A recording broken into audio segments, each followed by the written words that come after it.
Hello, everyone. Welcome to the PaperCircuit Podcast, or as we call it, PC Squared. I'm your host, Gautam Godse, and together we explore new ideas and meet interesting people from all over the world. Today, my guest is my friend and mentor during my early 20s back in India, retired Colonel Vivek Mundkur. He is the pioneer of hang gliding in India, having flown the first hand built hang glider way back in Dighi, Pune. I got to know him in my early 20s and during the 1990s, and he taught me hang gliding and windsurfing along with a lot of other skills at his beautiful lakeside farmhouse at Kharagwasla. And even today, at the young age of 76, he's a dynamo, zipping around in his electric bike, making solar water pumps for farmers in rural areas, and flying his paragliders and paramotors everywhere. Hi, Vivek. Welcome to Paper Circuit. It's great to see you again. How are you? Fine, Gautam. It is nice to see you too. Yeah. So, can you tell me a little bit more about your career in the army, and then how you started experimenting with those early ideas of flight in Pune back in the 70s? Okay. Actually, I joined the army after school without thinking much about what I was getting into. And the school was also a kind of a military school. And NDA was no different. In fact, I was relieved that NDA wasn't any worse than the school. Yeah. So, so then I kind of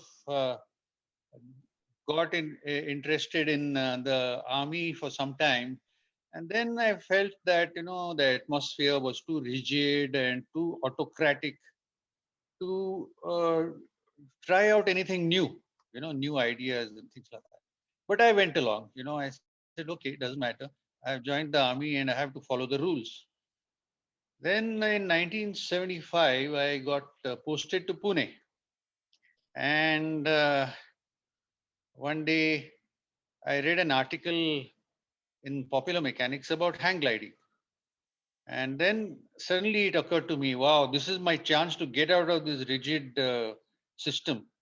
Maybe if I build a hang glider and start flying it, I will open up a new avenue where other friends from the army can join. So I decided, okay, I called my cousin in the US and told him to bring a set of drawings of a hang glider, Rogallo wing hang glider, which was becoming popular in the US. He brought it along, and I started building one hang glider with whatever pipes and fabric I could find in Pune. It Mhm. was supposed to be a full scale mock up, not a flying model, because I knew that, unless you use the aircraft grade material that was specified, you can't really build a safe hang glider. Right. So I anyway built it, and then I thought that if I build it and contact some sponsor to import a professionally built hang glider from abroad, Hmm. then we can start the sport. But that didn't happen. I wrote a lot of letters to different people, a lot of generals, who were familiar with aviation, but none of them really helped. Finally, I said, okay, I am going to try to fly this thing from a small height of, say, 5 feet. First, I ran on a level ground with it to get the hang of the balance and things like that. And luckily, there was a hill close by to the house where I was staying, north of Pune. And I then started running down the slope and getting lifted about 2 to 3 feet off the ground. So that was it. I knew this structure, the hang glider that I built, is strong enough. But So I prior went to higher. that, but prior to that, you had no experience with aviation. Is that right? Not at all, not one bit. Yeah. So when you were doing that, you said you started just going slowly from 5 feet, 6 feet to higher and higher. Was the anxiety level of your family increasing with every rise in height? Yes, actually, yes. But I used to not take them along. I Hmm. never used to tell them from what height I flew. So Hmm. initially from 5 feet to 10 feet to 30 feet to 100 feet. and finally to the top of that hill, which is 500 feet high. This was in August Hmm. 1976. So I went up all alone, and there was nobody. So I carried the hang glider on my shoulder, went up there. The breeze was perfect, Hmm. and I just launched myself and floated down after about 2 minutes. And Fantastic. I landed in a field where a farmer was working, quite very quiet. There's no sound. You land there. He thought I was some alien or some Martian or something. He got damn scared. Yeah. So I spoke to him in Marathi. Ah. He was so relieved.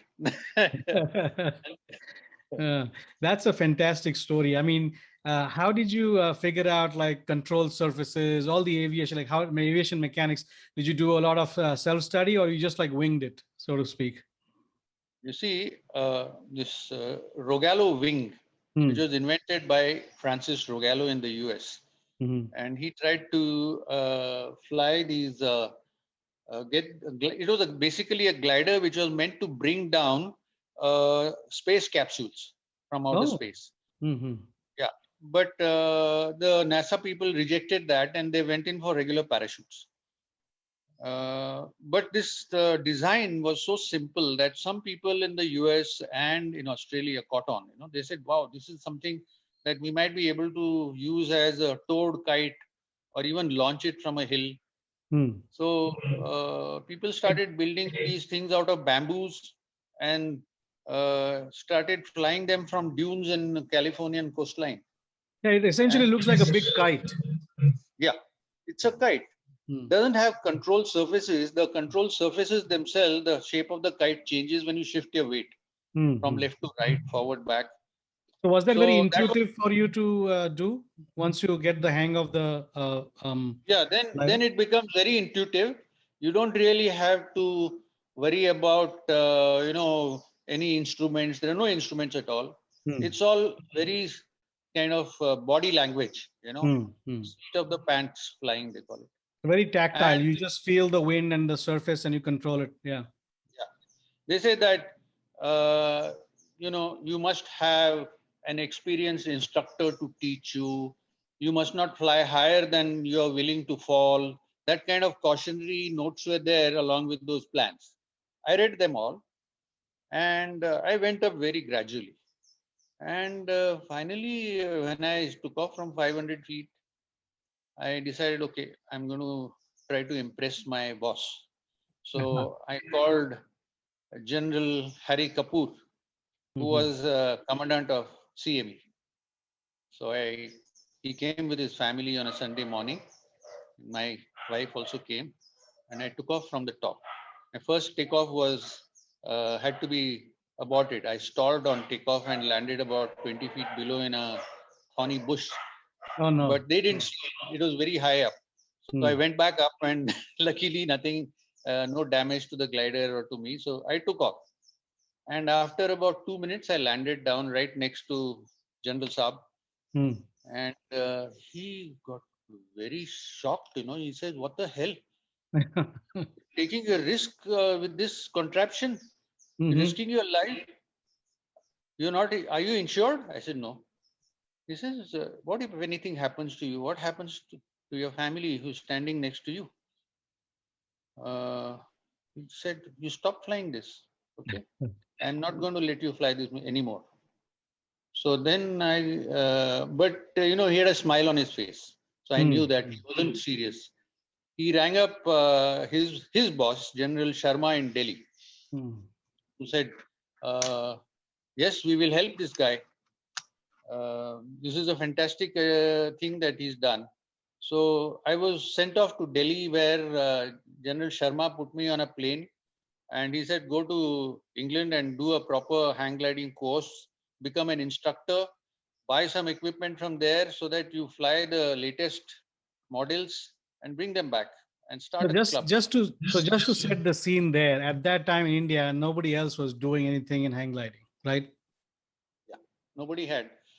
A couple of people had tried.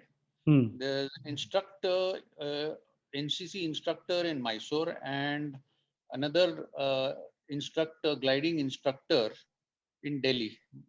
Both were aviation people. They were Mhm. expert glider pilots, I see. conventional sailplane pilots. Mhm. So they had tried, and I got in touch with them and told them, see, I am building this hang glider. Can you give me any tips? They said, sorry, this is too dangerous. We have tried it, and it's not worth risking your life with this. So why did your design work? What was it that you feel contributed to the success of you taking off and with the same design and being able to make successful flights? First is, of course, I think physical fitness. Hmm. I was physically fit, and also I think the schooling and in school and NDA and all that, we were put through the grind, and that helped. Hmm. I was able to run down a rocky slope Hmm. without tripping and falling, which is very difficult actually. You don't even have to look at the ground when you're running down the hill with a hang glider. Right. If there is a stone, you will get tripped and you'll fall. I don't think anybody was able to do that. People who tried before me, that was one of my specialties, that I could run downhill like a goat, Hmm. mountain, and take off. So that helped. And then basically common sense. Hmm. Okay, if I do this, this happens, and it was learning by trial and error actually. I think that may have helped you because you didn't know too much about it. So you just said, I'm just going to wing it and see. Yeah, Those experts who were trying, they already knew a lot of aviation and new principles of flight and all of that stuff. And they realized, oh, this is too risky because in their head, aviation meant like a sailplane with a stable wing and stable yeah, surfaces, control surfaces with rudder, etc. And this yeah, just being a kite, they were like, oh, I don't know if I can do that. yeah. I think they were overcautious, and I met these guys, Hmm. and they said, yes, yes, we have flown this, but I said, do you have any photographs I can study? They couldn't show me any photographs. They were bluffing actually. They Hmm. didn't fly any hang gliders. So finally, Limca Book of Records recognized my flight as the first flight in India. Fantastic. And we have pictures to prove that. So we'll Yeah. be showing those pictures as well. So then you went to England, got some training, I presume. Yeah. I went to a school in Wales, South Wales, and for about a month and a half, I was there. So then when you came back from England, did you have a option to like teach that to the military, or did you decide to like start a school, or what did you do? No, I remained in College of Military Engineering on the staff there. So my job was to start a hang gliding school and a club and teach volunteers. So I taught about nearly 100 guys in the Hmm. army, basic training. We built about 25 hang gliders. Oh, wow. Also, Okay. we copied a training glider, Hmm. which was slightly better, slightly more advanced than that Rogallo which I had first built. Hmm. This was a little better and ideal for training, and it was very sturdy. So it could take all the bang ups and abuse of the basic training. You keep falling and the glider hits the ground. So we managed with 25 gliders. I trained nearly 100 chaps. So was the civilian awareness growing as well? So during those 5 years where you were in Assam, did you see some growth of hang gliding in India in the early 80s? Yes, yes. There was a French guy who came to Pondicherry Mhm. and he started making hang gliders, uh, Mhm. which were really professionally built hang gliders. They Mhm. were really class, but very expensive. Mhm. So we didn't buy any of them because they were as expensive as an imported glider. So actually, we should have purchased them. And after I quit the College of Military Engineering, they should have bought from him, even though they were Hmm. expensive. But they continued with the same old equipment which I had got many years earlier. And then accidents happened, and they had to shut down the club. Ah, okay. So how did you then, get back into civilian life? Well, I had already decided to settle down at Khadakwasla, Hmm. lakeside, Hmm. and because there's a hill behind my house now, where I used to bring my students for flying, Hmm. from CME, and that hill was really good for flying. It I have had the been on that correct, hill and I've flown on that hill, so I'm familiar with yeah, that one. yeah. Yeah. So then I finally built a house here. Uh, that was in 1989, and initially I realized that hang gliding may not catch on in the civil life. Hmm. It is too risky, and I am exposing people to a lot of risk, and frankly I didn't have the money also Hmm. to start a hang gliding school. So I decided to buy a powered hang glider, motorized hang glider, Right. and maybe do some commercial work with that. Now, there were two things that I could do. One is start a school to teach other people, but that again very expensive. I would need so many of these powered hang gliders. I could barely afford to buy one. Hmm. Then I thought of commercial aerial photography, Hmm. and started doing aerial photography with it, and that was good money Hmm. because in those days there were no drones. Right. Hmm. So aerial photography, you had to hire a helicopter, and that was very expensive. Correct. Yeah. So, um, and then getting permissions and things like that. I decided to just take a camera up and take some photographs. So I got a Nikon. In those days, it was 35 millimeter film also. Hmm. No, digital age had not come. So with 35 millimeter autofocus, I used to just click away all nice looking properties, buildings, and these property owners loved those aerial photographs, and they were willing to pay a good amount for it. So this went on for a few years. Hmm. So that's, I think, one of the things I always admired in you is the ability to innovate and tinker.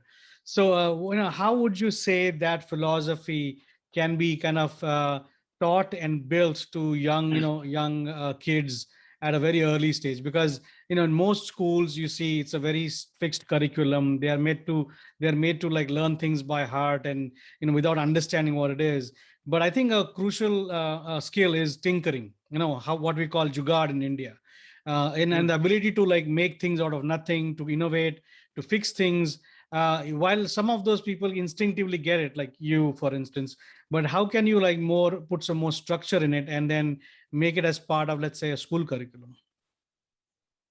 Actually, Gautam, you will be surprised to know that uh, it's already being done in some schools. Great. Maybe not in government schools, but my grandson, he goes to a school here called Indus International School. It's at Bugao, and they have an amazing curriculum. They are given all the support to tinker with things. They're given projects where you have to really make an effort to do those things. And Hmm. I sometimes wished really I was in the school like this. Yeah. Uh, Even So our how school had some. Yeah, we had some. We had a little kind of a arts and crafts section in our school hmm. where we got a chance to play with um, carpentry tools and all that, and do all kinds of small projects.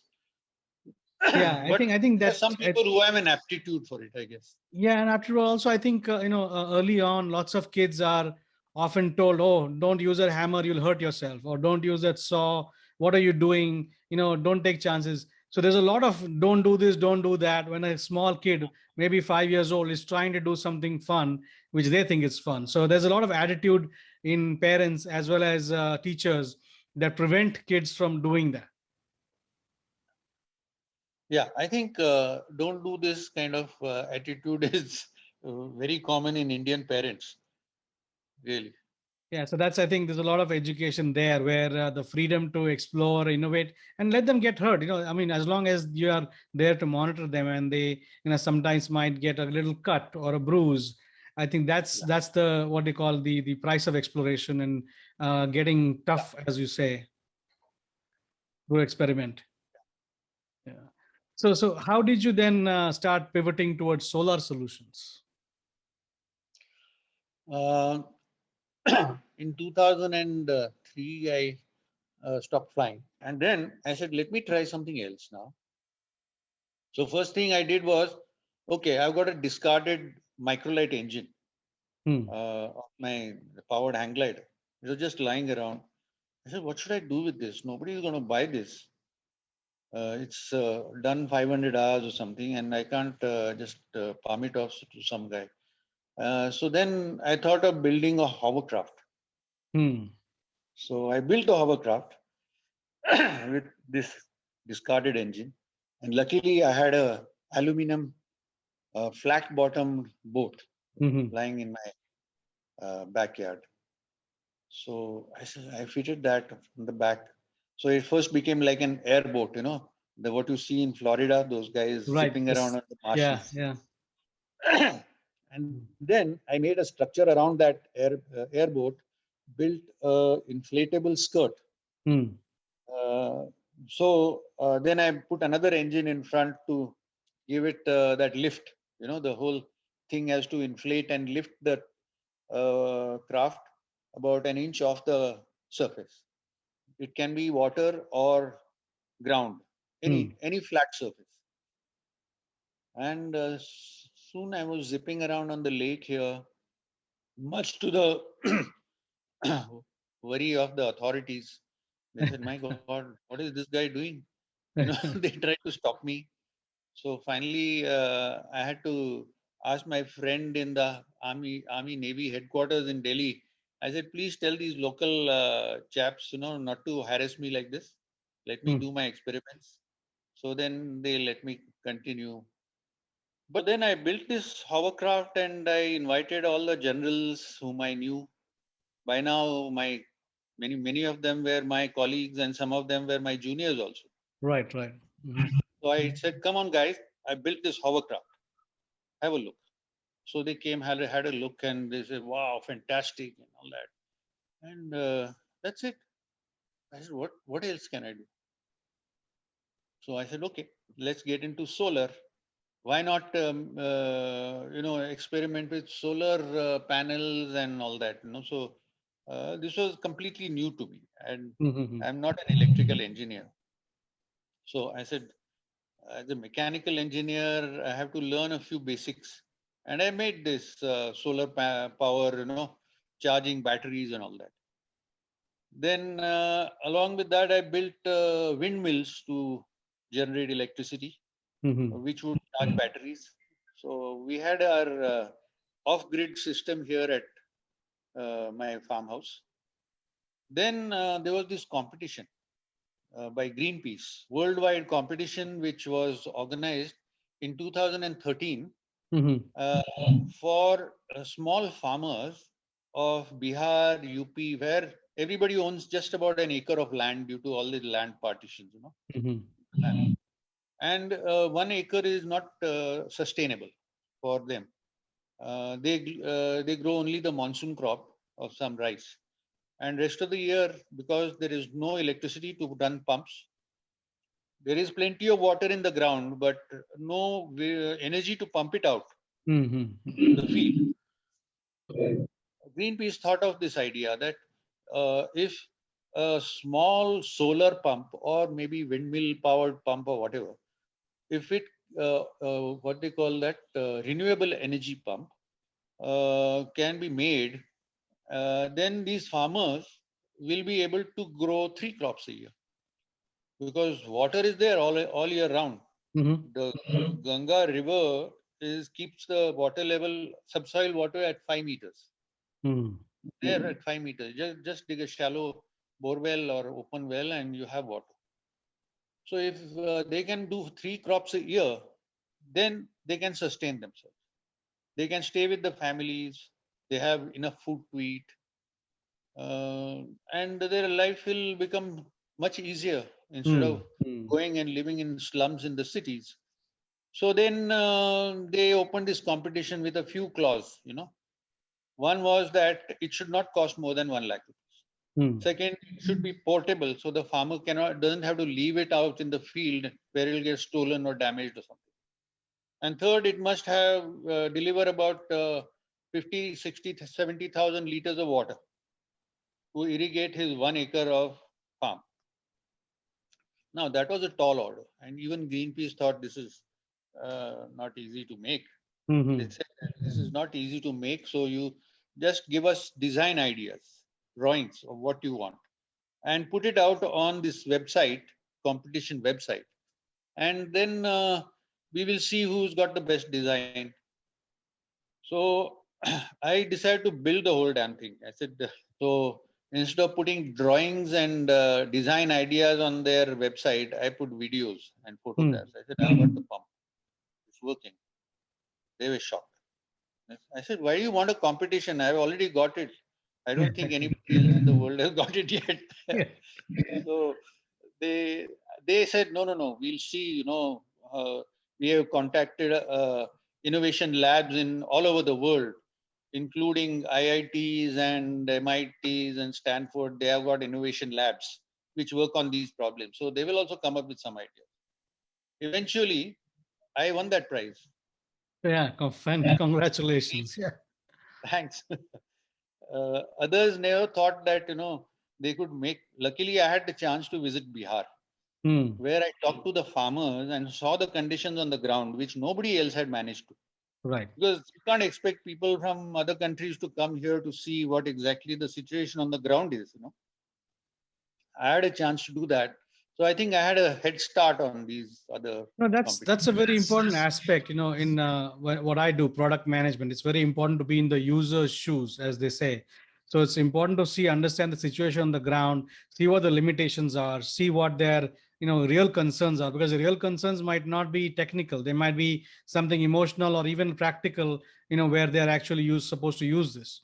So if Yeah, unless you do that, you can't really develop a solution that will fit right for them. correct. Absolutely right.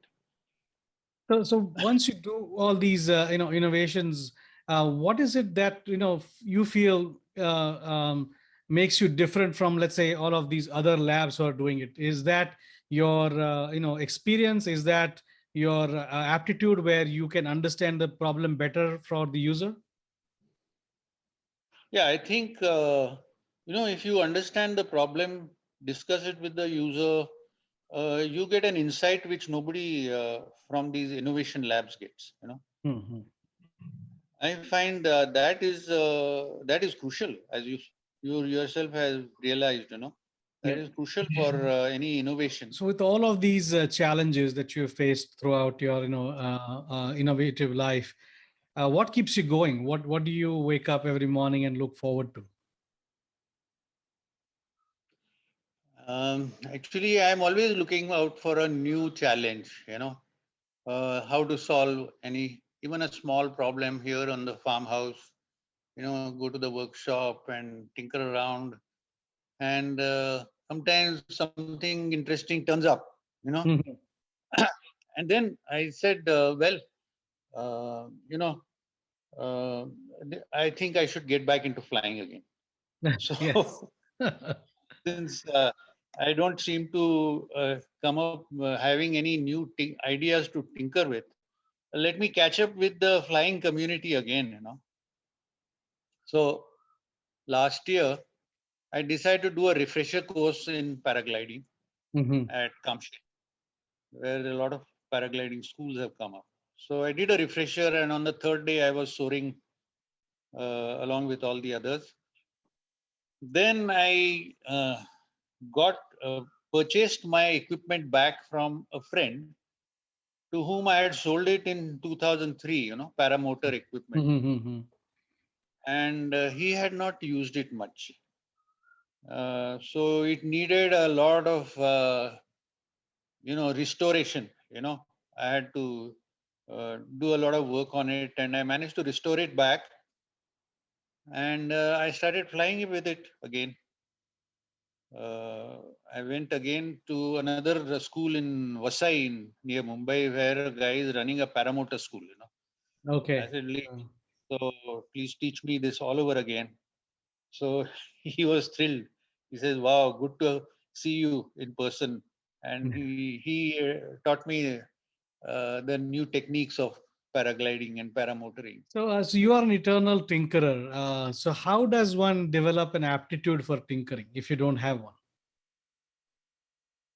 Ah, I think you need to uh, meet people. The person, if he meets somebody who is a tinkerer, then he might get inspired. Mm-hmm. So So it's that just may be one so one just way. hands-on training and being with somebody who does that. Because I used to watch my dad doing a lot of tinkering. He Hmm. was very good with carpentry and things like that. And in those days, I used to just observe and not show much interest in it. I used to just see him, and he could also make things out of nothing, like with It's funny very you say primitive. that. It's Uh, because my dad, he's a doctor, but he's exactly like your dad, a tinkerer, because he grew up on a farm where he had to fix the motor himself on the well. He had to uh-huh. do some innovative things for sowing seeds or doing all of those things at the same time going to school and all. So he developed that skill and he still has that. And I learned it from him just watching him. He never taught me anything. I just watched him.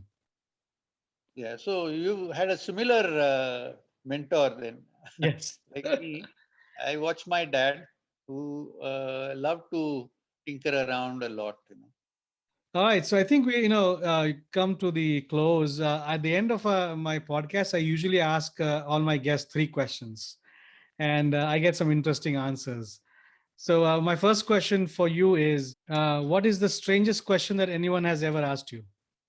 When I used to fly my hang glider at Diggy Hills, the first hang glider, people used to ask me, why do you want to do this? What is it that you wish you really understood? Well, I think if you follow your instincts, follow your dream, you know, you have, you can live your life Hmm. more comfortably, more enjoyably. I thoroughly enjoyed all these years of tinkering, trying out all kinds of wild ideas. Some of them worked, Hmm. some of them didn't. So it was great to be doing all this. I Hmm. think ultimately it is just follow your dream. Yeah. Basically. Yeah. And my last question for you: what gives you confidence?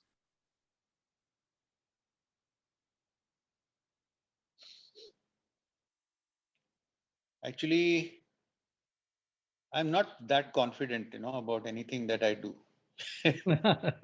But I just trust my instinct. That Mhm. yeah, it's going to work. Let's see. And generally it works out. It's basically the gut feeling that it's going to work. Gut feeling. Yeah. Well, with that, I would like to thank Colonel Vivek Mundkur for spending time with me and exploring the fascinating world of a lifetime tinkerer, an aviation enthusiast, and also a person who is looking for environmentally friendly solutions for common problems. You can check out his various exploits on his Facebook page. And of course, we'll share some links and videos with you as well on the podcast. Best of luck, Colonel, and keep exploring, keep innovating, and hope to see more things from you in the future. Thank you. Thank you, Gautam. Thank you very much. Okay.